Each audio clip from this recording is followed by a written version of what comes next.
Hello, and this is part 2 of the video in which I discuss post-democratic jurisprudence in Sweden in the 2020s.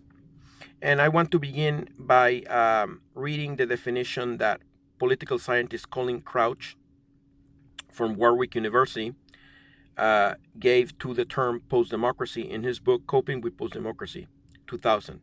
So written 24 years ago. Quote, "A post-democratic society is one that continues to have and to use all the institutions of democracy, but in which they increasingly become a formal shell.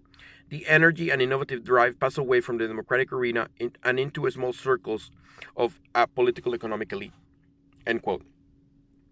Crouch states that we are not living in a post-democratic society, but that we were moving towards such a condition. End quote. And of course, I think this information from Wikipedia.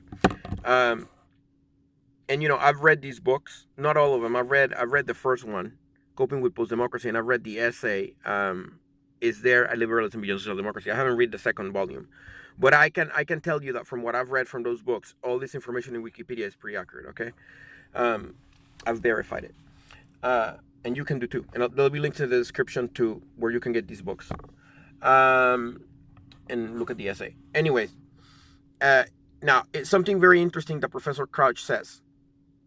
In a post-democratic society is one that continues to have and to use all the institutions of democracy, but in which they increasingly become a formal shell.